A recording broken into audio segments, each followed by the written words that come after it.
And coming up in the mirror, really nice e-tron GT. Look at that thing, absolutely gorgeous. That is a great looking car, truly. Hello, good afternoon, and welcome to another Kyle Connor YouTube channel video. You join me driving the Lucid Air Grand Touring, and we are on our way to reunite this car with the Polestar 1, getting the Cannonball group back together. For some of you who may not have seen earlier videos, we attempted to set the cross-country Cannonball record in this Lucid Air Grand Touring. This is my dad's car, and well, it didn't really work, but we had a crazy plan all hatched together with the Polestar 1 to lead the way, and Polestar kindly lent us that vehicle, and I still have it months after the Cannonball. And unfortunately, now it's time for it to go back to Polestar, get returned, and yeah, so we'll do sort of a 2 or 3 month ownership update, if you will, long-term review update of the Polestar 1. I'll let you know my thoughts, and you know, I think first step is let's get the Lucid Air and the Polestar together, the two cars that attempted to break the electric cross-country Cannonball record, but ultimately we were let down by the failing charging infrastructure. What a story. And I'm sure, you know, it'll be easily breakable at some point in the future as long as the infrastructure works perfectly. No more signet surge, things like that. But this video is not really about the Lucid. It's all about the Polestar 1 and my thoughts on that car after living with it and driving it for over 5,000 miles now since Polestar lent it to us. They are just the coolest things, coolest people, coolest company, just amazing. So I'll give you the full rundown on the story of Polestar 1, how it happened, how it came to be, why we still have it, and ultimately in this video we're going to drive it down to Polestar Denver, where I will return the car back to them. So we are driving in the Lucid Air just down the street from my house, where I have the Polestar 1 sitting in a garage. You guys know I've pretty much out of space, so I've started to take over random friend spaces and just different places around town to keep cars. And while I didn't want the Polestar 1 sitting outside with its satin paint job, a $5,000 option that is very sensitive, of course, and well, I just put it in the garage for the time being. I've been traveling the last, you know, pretty much solid month, haven't really driven it. I took it out once for one day, made sure the battery was healthy, at a good state of charge. Polestar recommends keeping the car at 25% state of charge for long-term storage, and I did that, and then I came back to it maybe a week later, and it was actually almost dead. It was at maybe 10%. I was like, whoa, big phantom drain on this thing. So actually, before I left on the last trip, I plugged it into a 110 outlet in this garage and had a friend go over and unplug it maybe the next day. So it was definitely topped up somewhere around 50%, maybe 60%, I would think, based off my calculations. But I don't know exactly the time that he went over to check on it. So if we look over here to the right, should be in one of these garages. Let's open it up. The key should be in the garage with the car, and let's hope it is still there. Gotta find the right one, and I think I went past it. It's over here somewhere. All right, let's go find it. And I'm gonna swap it for the Lucid. I'll put this in the garage after we pull out the Polestar. Opening up, and yes, it's still here. You can see I have some studded wheels and tires here. I believe these are from the Model 3, and it is unplugged. So the question is, where did they leave the keys to the Polestar? Aha, nice, right there. Let's wake it up. We'll close the charging port flap. This is just a beautiful car. One of my all-time favorites. What a garbage truck. What a crazy machine. You can see it's gotten a little dusty sitting in here. So hopefully the guys at Polestar will clean it up. It's indicating 55 miles of range, which means more than half. So let's crank it on. There we are. Oh, almost 80% state of charge on the battery pack. You can tell by this one over here. So that's a little bit higher than I would like, but it only sat there for a few days. And we have to drive it down to Denver, so we will use pretty much all the battery on that. So let's put it in reverse and back it out of the garage. We'll swap it with the Lucid, and then I'll give you my ownership update on this thing, or review, I should say. I have not owned the car. I've just been having it on a long-term loan from Polestar. What a machine. And this one in particular is a really special example of Polestar 1. Spec'd exactly how I would option it if I were to do it, down to every last situation. I'm just going to pull it next to the Lucid so we can get one last shot of them together. The two Cannonball cars. Colton went through and cleaned this thing, of course, after the Cannonball as well as the Lucid, and made them look awesome. So here we are coming to a stop into park. Let's get some photos. That garbage truck is making a bunch of noise over there. And here they are together again. The Polestar 1 has to be the most beautiful car maybe ever. The thing with the Polestar 1 is it's an incredible car because it's made pretty much completely of carbon fiber. It's so exotic and it's so expensive for what you get, and it's so complicated. A refresher very quickly, there's tons of reviews. I've reviewed this car many times, not this one, but I've driven a few other examples. You know, lucky job I have.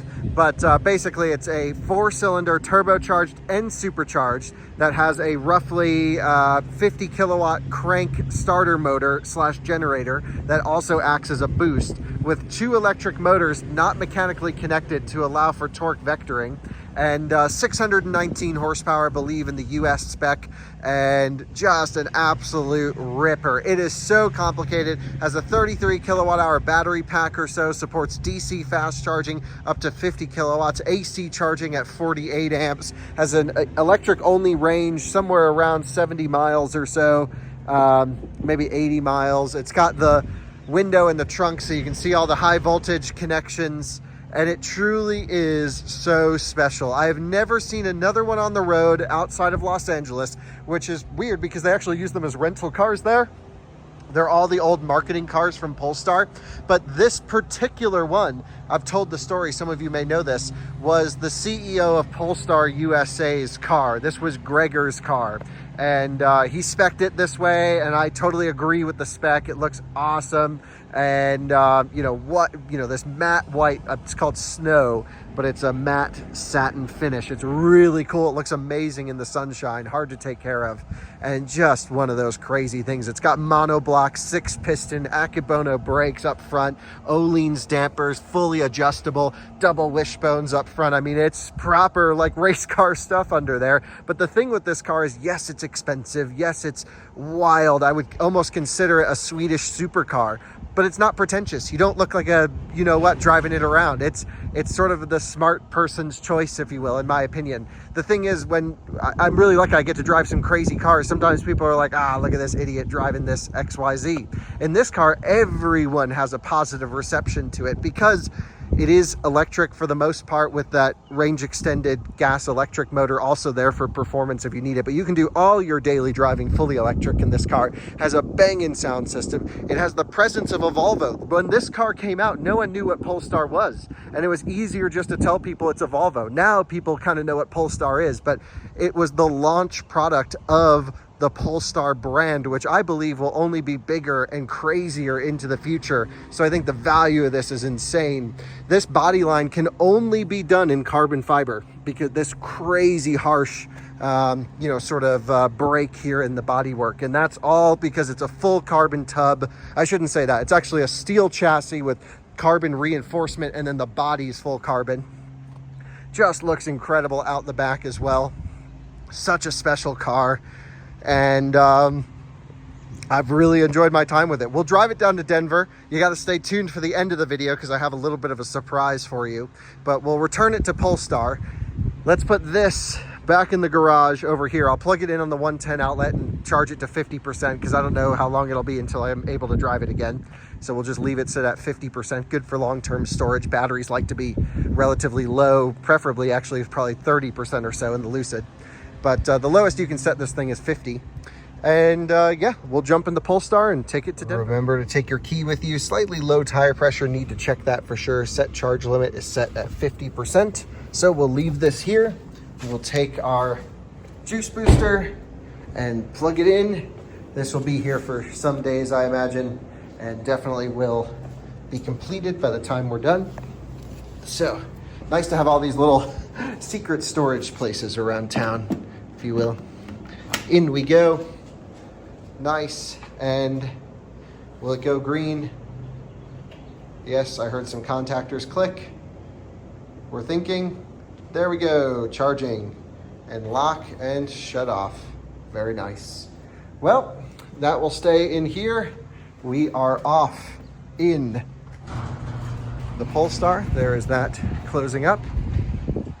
Look at how beautiful this machine is. Oh, so special. I was so lucky I was able to spend this much time with it. I was lucky I was able to drive it as a journalist reviewing it on a track day. I did a full track review, which was the first thing I ever did with this car years ago, right when it came out.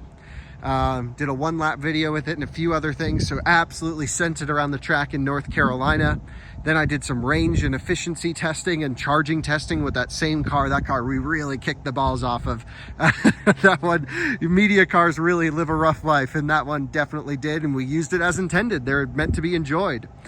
And then I drove it out for the final drive. Polestar had an event to celebrate, you know, sort of them decommissioning their press fleet.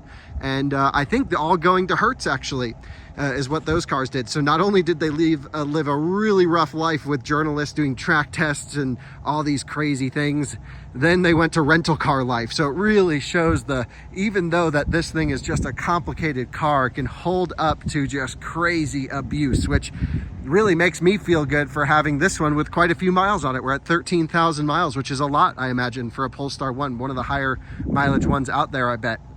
And then this car popped up, and I'll tell you the story on the drive just to remind you as we go to Denver, but I just can't stop looking at it. This is one hell of a car, and it's so cool.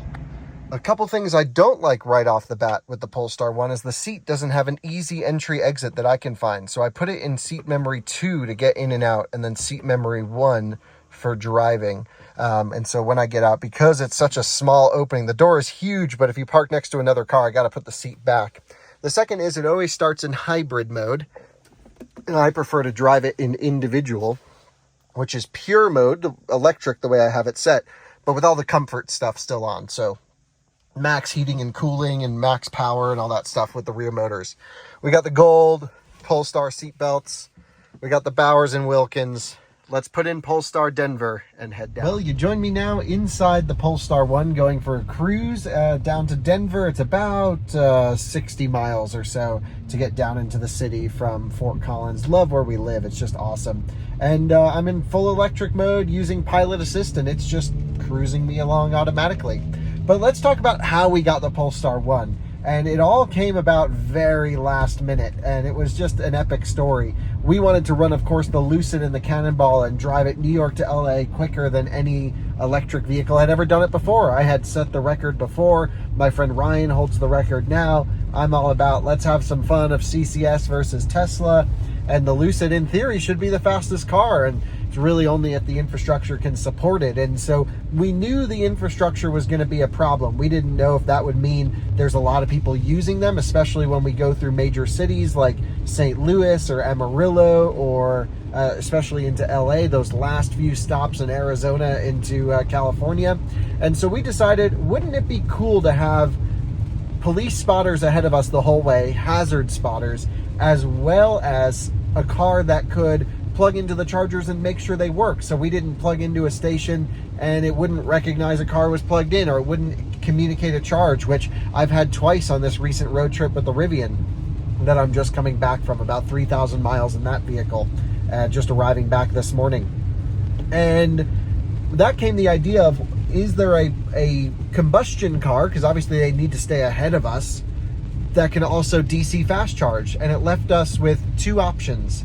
It left us with the Karma Rivera, which reliability wise I don't think would make it out of New York City, but that's, topic for another day. We've also reviewed that car, and really it left us with the Polestar 1, which is a car from an established automaker, Volvo, Geely, of course, that could be reliable on a long distance trip, that could DC charge, and of course have the combustion engine to just hammer across the country and stay ahead of the Lucid as we do our charging stops. And I texted my friends over at Polestar. I said, hey, do you have a Polestar 1 that we can borrow to drive across the country for a Cannonball attempt?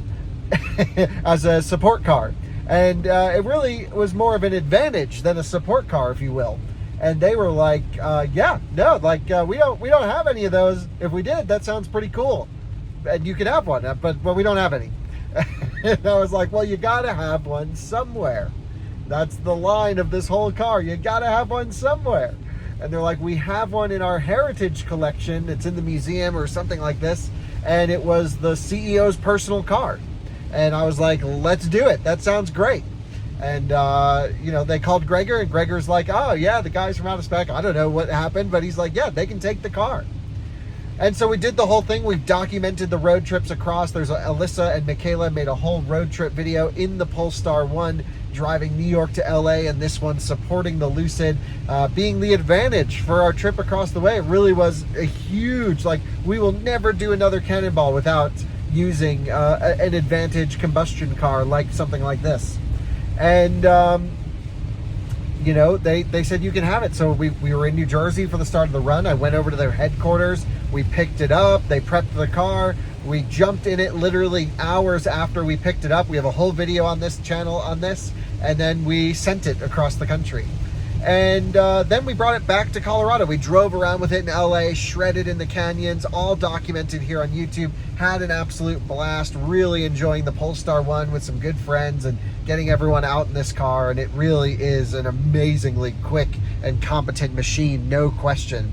And then it came back to Colorado, and I'm like, now we have to figure out how to get it back to Polestar. So kindly, we've arranged a thing over here in Denver, so I don't have to drive it all the way back to New Jersey, or we don't have to ship it. I'm able just to bring it here to the Denver location. And once we're down there, I'll let you know what's next for it. But essentially, that's the story on this car, how we got it. And it's just epic that, you know, Gregor was so cool. He said, take the car from the museum. Don't worry about the miles. Enjoy it. Use it. That's what it's for. And it's really a very unique use case of a vehicle that really only this car could do, which was combustion and DC fast charging to check the chargers before the Lucid got there. And now, of course, having it back in Colorado, I've been able to live with it. And so far, we've put on 4,809.1 miles since we have left off for the Cannonball, and we maybe put 50 or 60 miles on before the Cannonball just to shake down the car and make sure it was all good. So consider it almost 5,000 miles this car has been in our care, and I'll give you a full report and as we get closer down into Denver. Just sitting in traffic now in electric mode. Super easy. Well, we are really not making much progress, are we? I'm just sitting in auto hold in park, basically in drive, and the water beating up on the roof after Colton did some magic on this car. I don't know what he did, but he sprayed something on it, not to make it shiny, but just to protect the paint slightly. And it is yeah, we are creeping along as we make our way into Denver. But hey, I'm gonna crank up the good tunes here on the Bowers and Wilkins, and I'll see you in probably, who knows, at this rate, might be more than 2 hours to get down there. Weather and Colorado and construction zones, someone's bound to have a crash up ahead, and we're probably just sitting in their mess. We are doing this real fast charging situation here, dumping in the fuel, just topping it up on the way down. The highway's opening up, but more traffic into Denver. I'm gonna grab a Red Bull since I was up all night. Looks like we are completely full. There we go, 2 clicks. And try not to drip any fuel on the paint. Nicely done. We are pulling into Cherry Creek now, and I believe this is the back entrance to the Polestar space. Am I correct in thinking that? We will find out. Anyway, this is going to be so sad to say goodbye. So what I'll do is I'm going to walk you through the full ownership update of this thing. I don't think that's the Polestar space. Let's see if we can find it. I know it's back in one of these little alleys around this area somewhere, so we'll just kind of traverse through. The more time I can spend with it, the better. And we'll find the little area. That could be it. You now join me at Polestar Denver, and we're actually in Cherry Creek, a fairly high-end shopping district of the city. If Denver doesn't have anything super crazy like the big tier 1 cities, but we do have some nice areas, and Cherry Creek is one of them. And in here, just take a look at the showroom. There is a beautiful Polestar 2 performance pack. This one, of course, with the software upgrade, it looks like. Yep, 350 kilowatt output. You can always tell when Polestar 2 has the software upgrade just by this little badge right here, this Polestar engineered badge, which you would think the whole car is Polestar engineered, which yes, it is, but it's engineered twice apparently. And yeah, really awesome. I've reviewed this new software package in Sweden. We actually took it to Polestar HQ and had an absolute blast on a road trip. I'll leave a link to that video in the description below. And pretty cool spec here. Love that it's in sort of a display mode. And my colleague Max has the new software package on his Polestar 2. So take a look at out of spec guide. And Max is always making videos with his Polestar 2 that he's driving around here in Denver. And take a look at this. They actually have a brand new Polestar 1 for sale. And this is a really nice spec. Loving this sort of osmium gray and matte $5,000 option or so. I believe this is a 2021 car. You know, Polestar 1s are unbelievably expensive, of course, and so they don't transact very frequently. So there's actually a few new ones left in the country still for sale, new. This one, 161. I think you could probably get a fairly steep discount if you wanted to go for one off of that number, would just be my guess. So this is a very cool car. But what I want to do is take you in the back where I've pulled the Polestar 1 I've been driving and give you a little overview, if you will. So just loving the branding. That you can see they have Polestar 3 posters already here on the wall. We've done a full review of that car, not driving, just in a static review, I should say. And now we come back here into their handover bay where I have parked the car that we have been driving. And I've plugged it into this charge point unit right here just to give it a little bit of juice while it's sitting in here. And yeah, let me give you my 5,000 miles of what we've done with this thing and my impressions of Polestar 1 as a daily driver, as a GT car, and as a track car, but also almost as a collector's item, because right now might be the time to get into the Polestar 1, and I'll explain my thinking. So back here in the collection bay, the handover bay, and let me walk you through the 5,000 miles with this car. So we picked it up in New Jersey and did some driving around there and really just kind of romped on the car, made sure that the combustion engine was perfectly good. That is one thing that scares me about these cars, is the turbocharging, the supercharging, plus that 50 kilowatt electric motor all on the front axle, 400 horsepower or so just on the front axle. That's a lot of power and a pretty small engine, a 2-liter 4-cylinder. So I wonder how the long-term reliability will be. And then of course the high voltage battery pack has no charge limit. When you plug it in, it just goes to full. And so you really have to manage your charging if you're going to want to leave it around the 25% Polestar mentions. Now I believe there is an app where you can check state of charge. We might actually explore that into the future. But yeah, we'll definitely, you know, it's kind of annoying to have to manage your charging with this thing. And then driving in electric mode is really peculiar as well. It actually can go up to 100 miles an hour in electric mode, 99 technically, 160 kph. And then, but there's no power off the line. It like barely gets moving, but once you get 5-10 miles an hour on, then it really rips. I'm not actually sure what type of motors are in this thing. I have to ask the Polestar engineers about it, but my guess is they would be induction motors, just because they like to be spinning in order to give you full power. Once you're moving, it's actually fairly quick in electric mode, well over 200 horsepower, but that initial launch with the electric stuff is pretty weak sauce.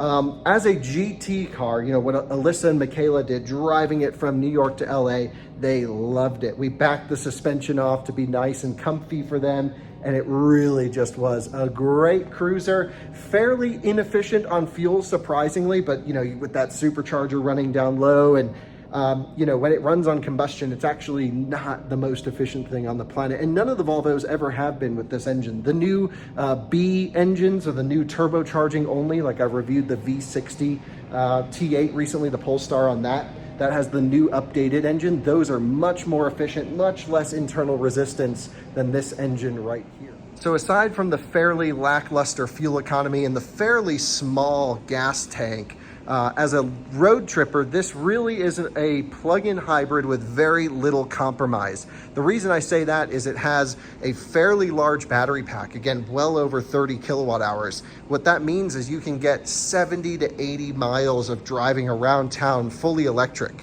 and it has enough power to get out of its own way.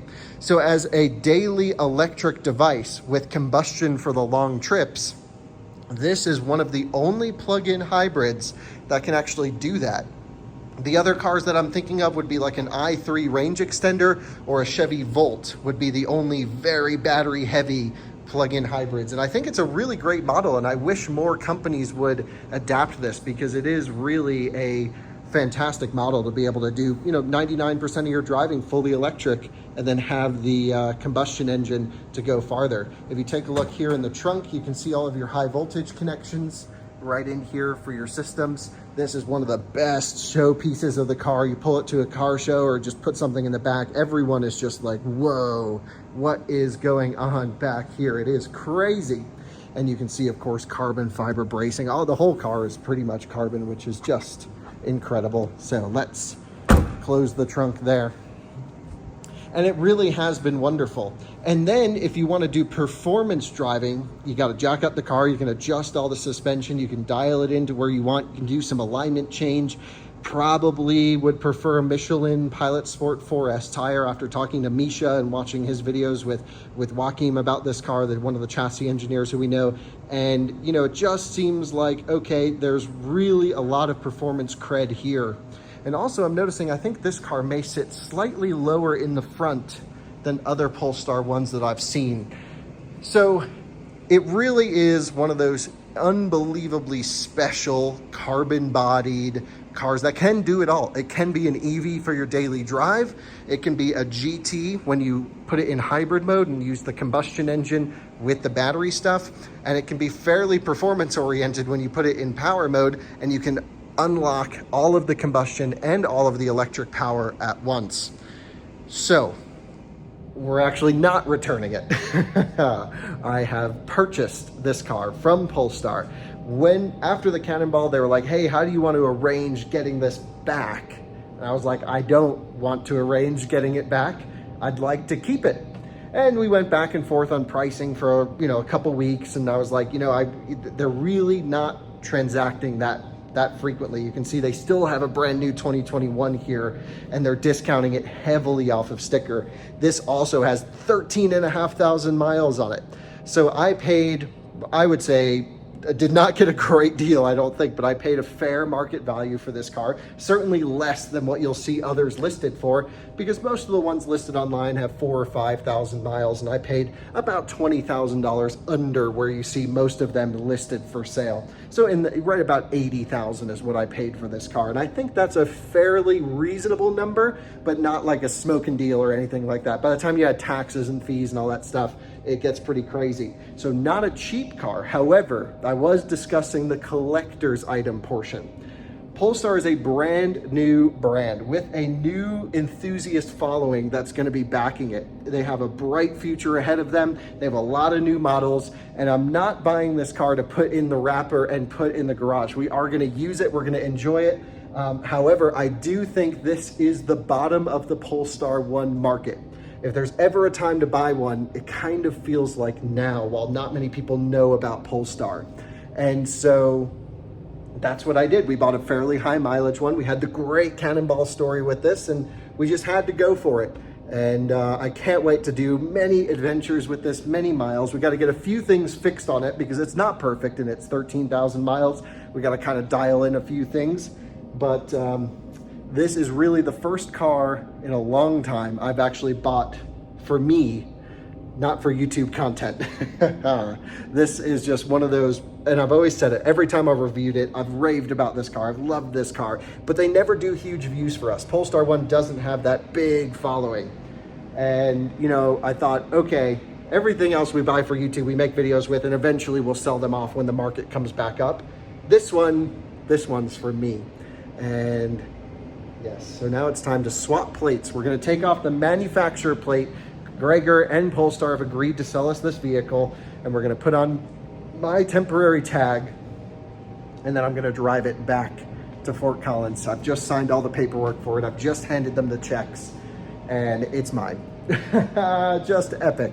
So let me show you what we actually need to get fixed, and then what I'm planning to do in the future with the Polestar 1. So isn't it crazy to think that Polestar loaned us this vehicle at a last minute notice, pulled it out of the Heritage Collection Museum, let us rip it across the country, time it drove it back from LA, and it had a blast. And we were all just like, this is such a cool, special car. It's a plug-in hybrid with a ton of range that can CCS fast charge. It's not pretentious in any way, but it is really crazy looking. And we're like, this is just the ultimate thing.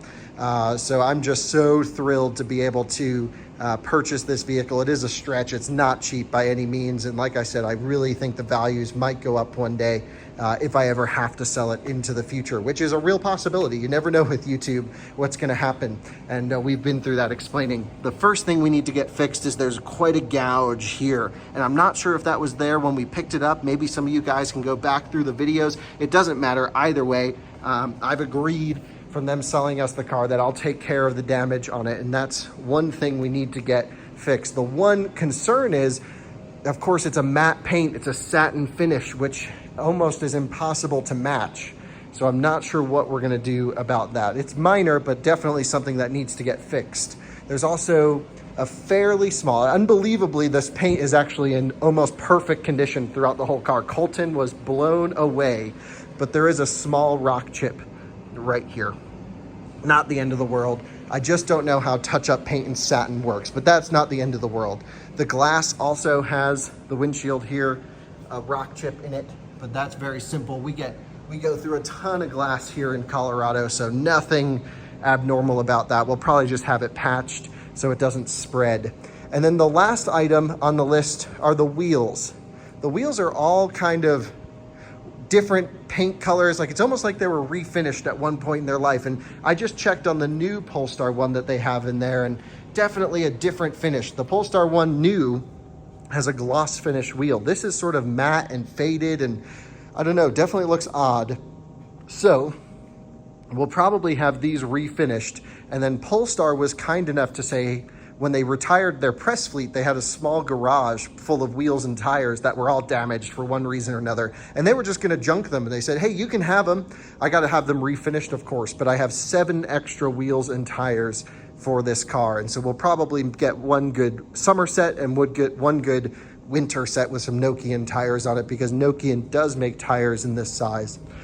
And then really it's just a matter of getting it serviced. It needs to go in, get oil changed after the Cannonball and everything like that. And then, I don't know, I'm gonna drive it as much as I can. You know, I'm not one to preserve cars and keep them in a wrapper. We're gonna use this thing as much as possible. And truly, for 13,000 miles, the interior, you would have no idea. It looks absolutely brand new in here. Even the edge of the seat, just a tiny bit of wear here, tiny little ripple right here, but this is very common on Volvos, and it does drive me nuts, but it just is okay. Absolutely crazy that, you know, this is a car that when new was $165,000 car with the paint. And, you know, they just, no one knows about them, I think. And so the values have plummeted. The new ones are going for about 100 to 120 for 0 miles on it. Again, this one 80. I feel like it's an okay deal. It's nothing crazy. It's not like Polestar hooked us up and said, oh, I'll take it for 50, but it's market value for the car. And I'm just so thrilled we were able to buy the one we had the story with. So let's swap the plate. We got to pull off the manufacturer plate. It's no longer owned by Polestar. As of about 10 minutes ago, it's now owned by me. We'll pull this off. We'll put the Colorado temporary tag on here. The registration's already in the glove box. We'll turn around and we'll bring it back up to Fort Collins, which is something I've been wanting to do for years since I first saw this car, heard about this car. I'm such a Volvo enthusiast, and this is, you know, this really was supposed to be a Volvo. It was engineered as a Volvo, and they decided to launch the Polestar brand with it. So this is now the out of spec Polestar 1, not going anywhere anytime soon. What an epic car. Definitely a financial stretch with everything going on with trying to get the hub up and running and charging stations. And I don't know, maybe it wasn't the smartest move, but I think long term, this is definitely going to be a appreciating vehicle if we can keep it nice and not trash it, not dump 100,000 miles on it. But ultimately, it's not going to stop us from enjoying it. So let's swap the plate, jump in, and head up to Fort Collins. All right, it's officially time. No longer a Polestar manufactured vehicle. I'm going to install my plate. Wow, just epic. I've wanted this car for so long, and it's truly a dream come true. This is next level cool. I wish someone was here to enjoy it with me, but no one really wanted to come, and that's cool. I'm just enjoying my time with the new out-of-spec Polestar 1. Holy smokes.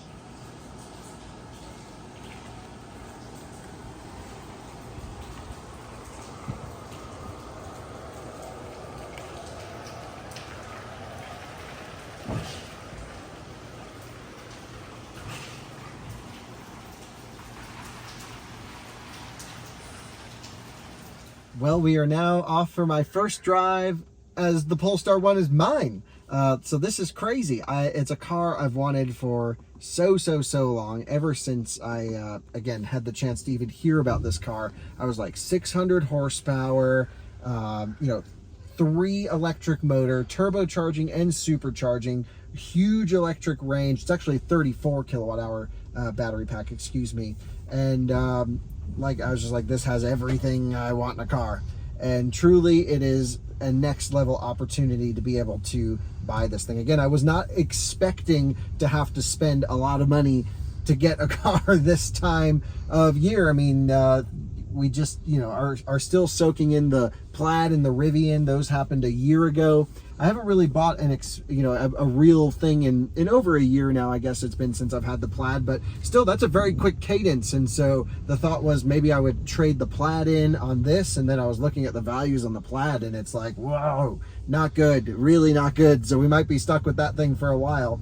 And ultimately, I had to make a choice. I had to say, do I swing it? Do I go for the Polestar 1? And this is really the only opportunity I'll have to buy this car ever again. Do we go for a new one in a couple years when the prices might be $40,000, $50,000 more? Who knows what the market's going to do than what I'm paying for this?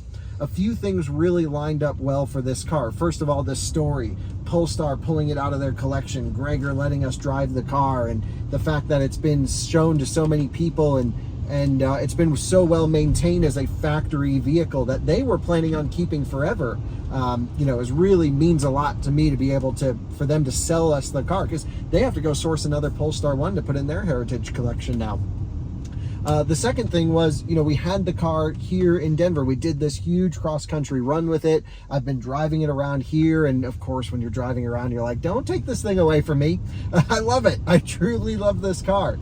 And, it's in such great condition. I showed you a few little cosmetic things that are very easily fixable, but in terms of mechanicals, it's so well maintained. I need to go through the exact service history. Originally, I was under the impression maybe it had a new high voltage battery right before we took it. Look, a Lucid Air on arrows right here. That is cool.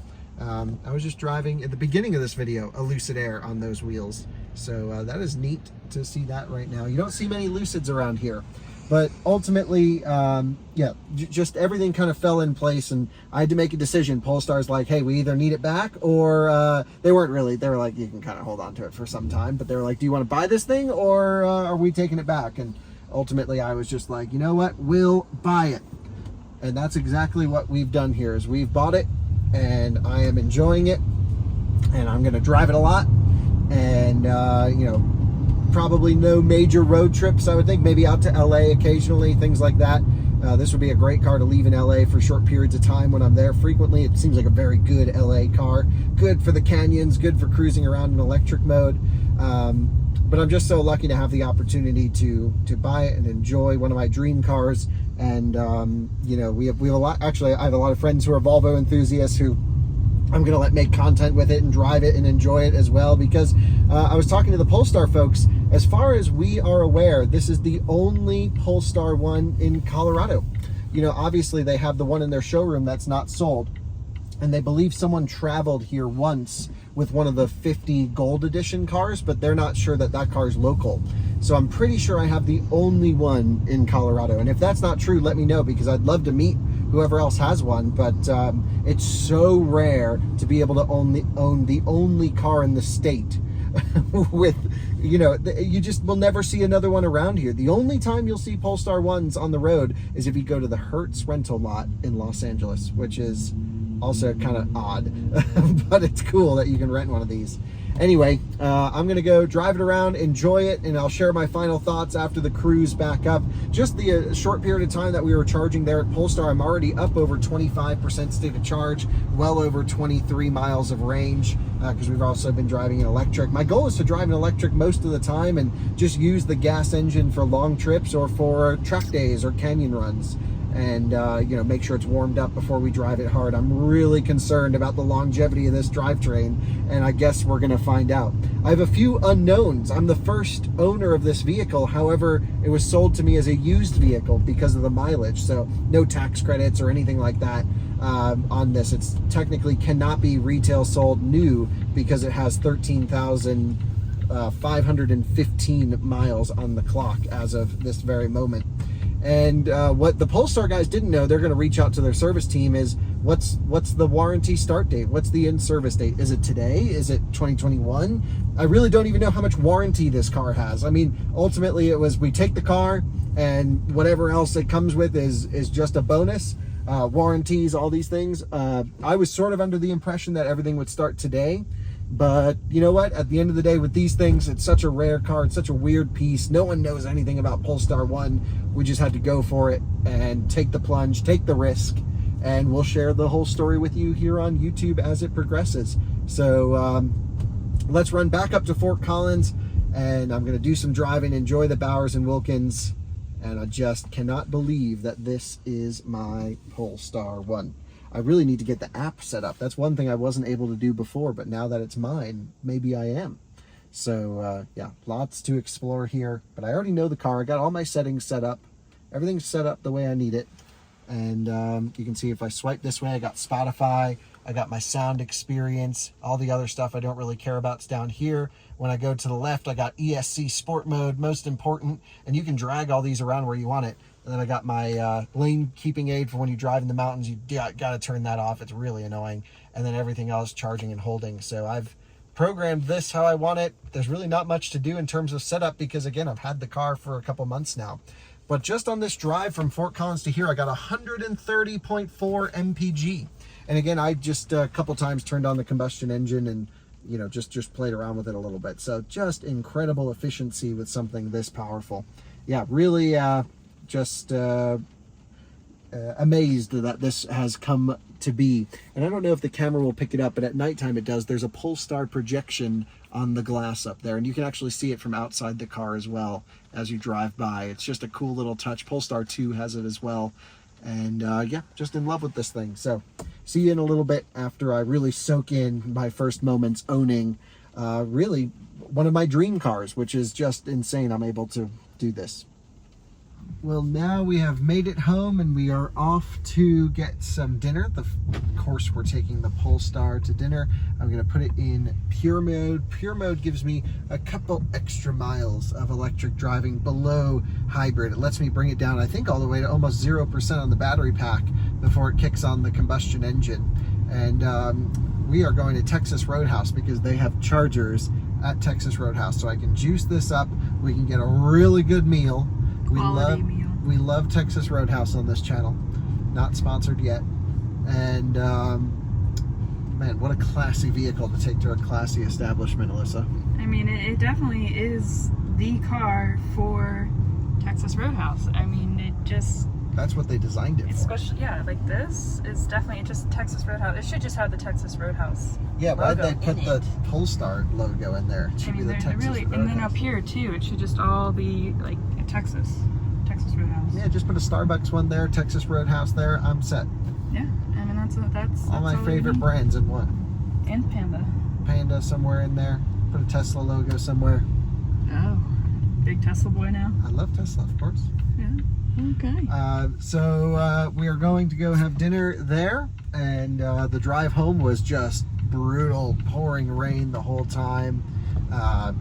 But the white windshield wipers work, so it was fine. The rear fog seems pretty bright on this, and good thing because you couldn't even see in front of you, so I had the rear fog going, which was great. Nice feature to have. Not a lot of cars in America have a rear fog. And sound system bumps, so I was pleased. Comfortable cruise. Drove home in hybrid, and then when the water started getting really bad, I actually put it into all-wheel drive mode, which locks, at least at low power, 50-50 power split front and rear. And that was actually pretty good because I was going through a lot of standing water, and so that just made the car a little bit more predictable from a drivetrain perspective. I just love how many modes and settings and things I can do here.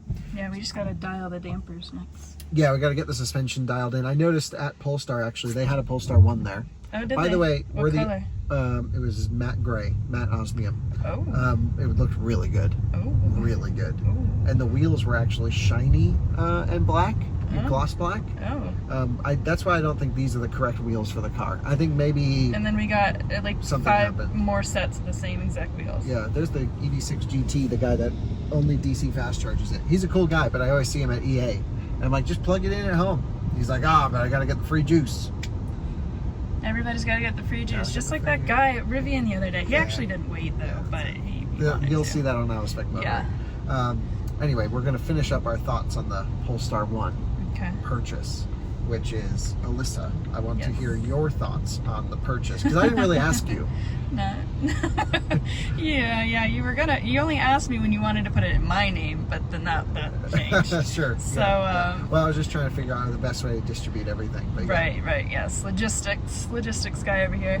Yeah. I mean, I've honestly spent the most time in this car out of anybody because I drove it across country. And You've driven it more than anyone. yeah, and I will say it was so comfortable. It was just easy to drive, and it's a fun car, and it looks really good. And for me to say something like that means the car looks pretty spicy. My favorite thing are these mirrors. I just love how they're frameless. right. Yeah, Yeah. it's just Same on Polestar 2, actually. yeah. I noticed that, and then yeah, I mean it's a fun little car. Congratulations for finally, purchasing it, and welcome to the family. We gotta name it. I don't know about that. Oh, you're not gonna name it? It's gonna be in the collection forever. I'll name it. I mean, unless the values go crazy, then it may not be in the collection forever. No, you'll boot it. I don't know if the thing's going to be worth $200 or $300 one day. I don't really think it will be, but it's possible. Look at Tesla Roadsters. But Tesla's a little bit different than Polestar. So, yes, I think we'll have it for a long time. But no, I mean, I'm going to use it as a daily driver. I've been wanting to have a plug-in hybrid to experiment That is with. true, yeah. You said that about a year ago, how you really wanted to live day in the life of a plug-in hybrid. Yes. And, Is this the way to get to yeah, you Texas can go Roadhouse? this way. You just got to go down Harmony after this. Okay. But yeah, overall, I love the car. Now that it's clean again, it definitely it's more appealing. It feels great, super comfortable, and especially for a sporty car that it is. Yeah, we just ran out of electricity. Now the combustion engine's on. So we do gotta plug it into the Volta chargers. Yeah, to the Volta chargers. Are they still Volta though? Shell Recharge bought them. Right. Or BP Pulse, was it? I can't remember. I think it's Shell Recharge. I just wanted to tell you the Polestar 1 that was in the Polestar showroom Oh yeah. was slightly higher in the front than our car. But I didn't think the suspension was height adjustable. So we gotta figure out what's going on with this thing, because it definitely was like a huge height difference between the two cars. Yeah, we Also- honestly probably should have just left it there for them to look over it to get a little It's going service. in. No, it's going in. Oh, But it's okay. not that place. It's a separate, it goes to the Volvo dealer for service. Where? Not near where the Okay. Polestar space is. Got it. It's a Volvo Polestar service center. Yeah. We have the only Polestar 1 in Colorado. In Colorado? Mm-hmm. Oh, so no Hertz rentals out Well, there. it's very possible. And they Oh, also have that okay. one in the showroom in Denver. But I asked the But Polestar guys, I'm like, do you owners. know of anyone who owns one? They're like, no, we don't know anyone who has one of these. Well, there you go. We're one of one in There was Colorado. one gold one spotted in Denver, but they didn't think it was a local car. Gold. Yeah, they have a gold edition situation. Yeah. So yeah, I mean, I'm very pleased with it. It's a dream car of mine to have it. Crazy fast when you're able to deploy it. I think it really puts on the speed quite nicely. And is this the way we're supposed to go, straight or left? That's Harmony. You need to go left. I need to go left. Yep. Okay, well, we were going to go left. Chit-chatting Missed away. our turn lane. Yeah, well. So, let's end the video. Yeah. I'm thrilled to have purchased the Polestar 1. It'll be, I don't know what we're really going to do with it other than drive it and enjoy it and take it to car shows. And it's like, finally, we have a special car. Yeah. I mean, the Twizzie's pretty special, but you can't really drive it on the roads legally. This is like a cool specialty piece that's interesting, because the thing that I like about it is, like, you don't buy this because it's the fastest car out there or the best handling car, but it's so over-engineered and complicated, and somehow it sort of works. And I don't know anyone else who has a Polestar 1 that they own. Misha had a long-termer. I was just talking to him this morning about setup on his car, and he did a whole bunch of Nürburgring laps with it. And Chris Harris owns one in the UK. Those are the two, but Misha didn't own it. Chris owns his. So if you know anyone who owns a Polestar 1, let me know, because it'd be cool to talk to them. I literally, no one's on the forums. There's no owners group. It's like this mystery car, and it might turn out to be a disaster. I don't know what the reliability will be. All I know is I'm really concerned about taking care of the engine and not driving it hard when it's cold and not shutting it off when it's red hot and things like that. Next So one. no, it says Texas Roadhouse right here. Yeah, but to go into where the chargers are. That's okay. We can go this way. So overall, great car. Congratulations. Amazing. It's fun. It's quirky. It's cute. It's pretty. It's a good buy. Good buy. Yeah, I think it's a good buy as well, actually. And you know, I told everyone the price that I paid for it. I don't think it was you know, it's not like a smoking hot deal, but it's also not I don't think you'll lose money on it. It's hard to say what market value is, because they're not transacting even at 120,000 is what Polestar said they would sell that new one for. Right. And so, you know, it's really hard to say what this is worth, because it has the mileage and all of these things. So I don't know, I feel like it was fair. Whatever my interpretation of fair is might be different than yours. But I thought it was not unreasonable, but it wasn't like, whoa, they're hooking us up, you know what I mean? No, yeah, not at all. It definitely was just a fair market price to what we researched, and but the taxes on it were the most outrageous. But that's just Colorado. Imagine if we were in California, it'd be 10 times worse. I know. I just don't want to be that guy who puts Montana plates on our car and then, you know, puts it on YouTube. You know what I mean? Yeah, you can't do that. Can't be that guy. We're not those peoples. Yeah. So whatever. Let's. I mean, I wish if I didn't make YouTube videos, maybe I would be that guy. But nope, we are on YouTube and can't do that. So let's go get some Texas Roadhouse, plug it into this unit, and call it a video. The Polestar 1, officially mine. Couldn't be more thrilled with it. It'll go in for service. I'll talk about that service experience. So from here to Denver and back, and I only left with about 80% state of charge, and again, inclement weather, I got 55.9 mpg. Wow. But what it's not factoring in is the emissions of creating the electricity that powered this, because renewables were offline with all the rain. I mean, at least solar was, so probably coal. Yeah. So it's probably about what a normal car would pollute. Yeah, saving the planet. That's right.